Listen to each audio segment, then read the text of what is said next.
Welcome back. Physical gold demand తగ్గించే దిశగా కేంద్ర ప్రభుత్వం ప్రవేశపెట్టిన 3 బంగారు పథకాలను ప్రధానమంత్రి మోడీ ఇవాళ ప్రారంభించనున్నారు. పసిడి ద్వారా భిన్న రూపాల్లో లబ్ధి పొందేలా ఈ స్కీమ్స్ ను రూపొందించారు. దేశీయంగా తయారు చేసిన గోల్డ్ కాయిన్స్ ను కూడా కేంద్రం విక్రయిస్తుంది.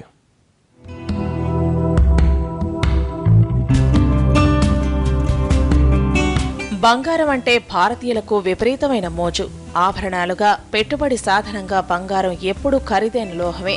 దేశంలో బంగారం వినియోగం ఎక్కువగా ఉండటంతో గోల్డ్ రూపంలో డిమాండ్ను తగ్గించేందుకు కేంద్రం చర్యలు ప్రారంభించింది. ఇందుకోసం 3 ఆకర్షణీయమైన పథకాలను ప్రవేశపెట్టింది.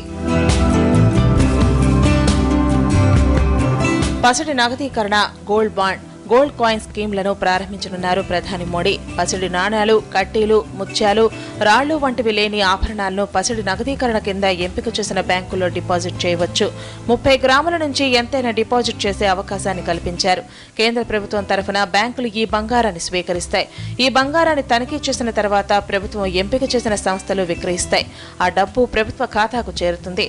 బంగారాన్ని డిపాజిట్ చేసిన వారికి 5 నుంచి 7 ఏళ్ల కాల వ్యవధిపై 2.25%, 12 నుంచి 15 ఏళ్ల దీర్ఘకాల వ్యవధికి అయితే 2.50% వడ్డీ చెల్లిస్తారు. ప్రస్తుతం దేశంలో 22,000 టన్నుల బంగారం ఉన్నట్లు అంచనా వేస్తున్నారు.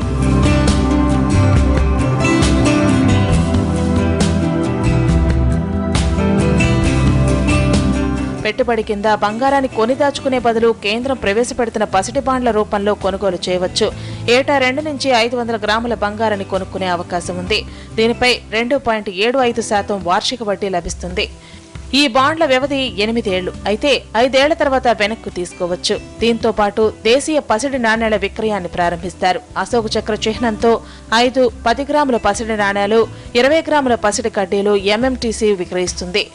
దేశీయంగా పెరుగుతున్న గోల్డ్ డిమాండ్ను తగ్గించేందుకు కేంద్రం ఈ పథకాలు ప్రవేశపెడుతోంది. ఏటా 300 టన్నుల బంగారాన్ని భారతీయులు కొనుగోలు చేస్తున్నారు.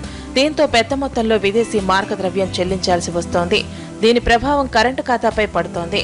ఈ సమస్యలన్నిటికీ పరిష్కారంగా కేంద్రం ఈ పథకాలు తీసుకొచ్చింది. అయితే ఇవి ఎంతవరకు విజయవంతం అవుతాయన్న దానిపై అనుమానాలున్నాయి.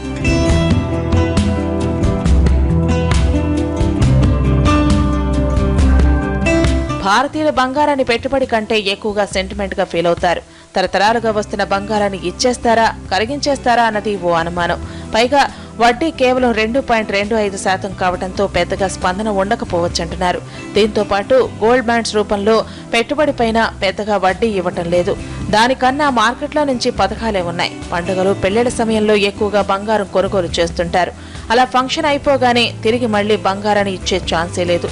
పైగా బంగారాన్ని బ్యాంకులో డిపాజిట్ చేయడం వల్ల ఆదాయ పన్ను శాఖకు లెక్కలు చెప్పాల్సిన అవసరం ఉంటుంది. అయితే కేంద్రం మాత్రం ఈ పథకం విజయవంతం అవుతుందన్న నమ్మకంతో ఉంది.